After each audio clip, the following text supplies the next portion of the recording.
ជំរាបសួរសួស្តីបងប្អូនទាំងអស់គ្នាថ្ងៃនេះខ្ញុំមានវីដេអូមួយដែលនឹងបង្ហាញអ្នកទាំងអស់គ្នាពីរបៀបបន្ថែមបេះដូងទៅលើវីដេអូ TikTok ហើយខ្ញុំនឹងយកវីដេអូនេះជាឧទាហរណ៍បង្ហាញជូនអ្នកទាំងអស់គ្នាជាដំបូងអ្នកទាំងអស់គ្នាអាចចូលទៅកាន់ Google ឬក៏ Chrome ដើម្បី search រកពាក្យថា jsmm.com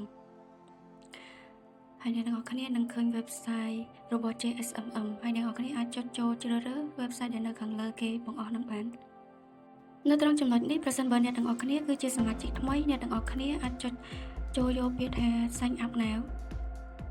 ហើយអ្នកទាំងអស់គ្នាអាចចូលទៅបំពេញព័ត៌មានរបស់អ្នកទាំងអស់គ្នាដើម្បីចុះឈ្មោះចូលជាសមាជិកប្រើប្រាស់សេវាកម្មខាងយើងខ្ញុំប្រសិនបើអ្នកទាំងអស់គ្នាមិនទាន់ចេះពីរបៀបចុះឈ្មោះទេអ្នកទាំងអស់គ្នាអាចចូលទៅមើលវីដេអូមុនៗដែលនៅក្នុង channel របស់ពួកខ្ញុំដោយសារតែខ្ញុំបានធ្លាប់ប្រើសេវាកម្មនេះរួចហើយខ្ញុំគ្រាន់តែចូលយកពាក្យថា sign inហើយបំពេញ username និងលេខសម្ងាត់របស់អ្នកទាំងអស់គ្នាចូលបន្ទាប់មកវានឹងចេញទម្រង់បែបនេះមានន័យថាអ្នកទាំងអស់គ្នាអាចធ្វើសេវាកម្មរបស់អ្នកទាំងអស់គ្នាបានក្នុងនោះមានសេវាកម្មជាច្រើនដែលអ្នកទាំងអស់គ្នាអាចជ្រើសរើសចំពោះខ្ញុំចង់ប្រើប្រាស់សេវាកម្មដែលទាក់ទងទៅនឹងវីដេអូ TikTok អញ្ចឹងខ្ញុំចុចចូលជ្រើសរើសពាក្យថា TikTok បន្ទាប់មកអ្នកទាំងអស់គ្នាអាចអូសទៅក្រោមបន្តិចហើយឃើញពាក្យថា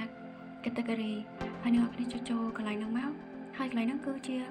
កន្លែងដែលអ្នកទាំងអស់គ្នាអាចប្រើប្រាស់សេវាកម្មបានហើយវាមានច្រើនមែនតើអ្នកទាំងអស់គ្នាចង់ផ្ដោតទៅលើ TikTok Live TikTok Video TikTok Share ទៅតាមតម្រូវការរបស់អ្នកទាំងអស់គ្នាហើយខ្ញុំចុចជ្រើសរើសពាក្យ TikTok Live ហើយអ្នកទាំងអស់គ្នាចុចចូលយកពាក្យថា Survey មកហើយកន្លែងនេះអ្នកទាំងអស់គ្នាក៏អាចជ្រើសរើសបានដូចគ្នាវាគឺជាតម្លៃសេវាកម្មដែលអ្នកទាំងអស់គ្នាជ្រើសរើសនៅខាងលើទៅតាមតម្រូវការដែលអ្នកទាំងអស់គ្នាចង់បានតែសម្រាប់ខ្ញុំនឹងយកលេខកូដ162ដែលនៅខាងលើគេមកអស់ហើយអ្នកទាំងអស់គ្នាអូសមកក្រោមបន្តិចមកនឹងឃើញពាក្យថា link កន្លែងនេះគឺជាកន្លែងដែលសំខាន់មែនទែនដែលតម្រូវឲ្យអ្នកទាំងអស់គ្នាចូលទៅ copy link នៅក្នុងវីដេអូដែលអ្នកទាំងអស់គ្នាចង់បន្ថែមបេះដូងដូចខ្ញុំចង់បន្ថែមបេះដូងទៅលើវីដេអូមួយនេះអញ្ចឹងខ្ញុំគ្រាន់តែចុចចូលទៅកាន់ត្រី3ហើយចុចយកពាក្យថា copy link ហើយធ្វើការផាសវាចូលបន្ទាប់ពីអ្នកទាំងអស់គ្នាផាសវាចូលហើយអ្នកទាំងអស់គ្នាអាចបំពេញចំនួនបេះដូងដែលអ្នកទាំងអស់គ្នាចង់ពូតដែលអ្នកទាំងអស់គ្នាអាចបំពេញបាន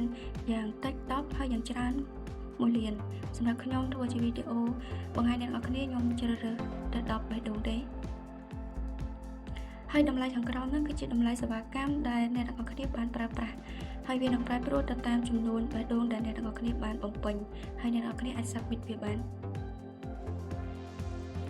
បន្ទាប់ពីអ្នកទាំងអស់គ្នាចុច submit ហើយអ្នកទាំងអស់គ្នានឹងឃើញពាក្យថា your order received មានន័យថាអ្នកទាំងអស់គ្នាបានចូលប្រើប្រាស់សេវាកម្មនេះដោយជោគជ័យហើយអ្នកទាំងអស់គ្នាអាចរងចាំប្រហែលជា3ទៅ4នាទីឬក៏យូរជាងនេះទៅតាមសេវាកម្មដែលអ្នកទាំងអស់គ្នាបានជ្រើសរើសហើយនេះគឺជាសមិទ្ធផលដែលខ្ញុំបានចូលប្រើប្រាស់សេវាកម្មបំបញ្ញមិញអរគុណបងប្អូនទាំងអស់គ្នាដែលបានតាមដានទស្សនាវីដេអូពីដើមដល់ចប់ហើយក៏សូមអធិស្ឋានបងប្អូនទាំងអស់គ្នាប្រសិនបើមានការឆ្លងឆ្គងនិងសំឡេងរំខានណាមួយជម្រាបលាបាយបាយបងប្អូនជួបខ្ញុំនៅវីដេអូក្រោយ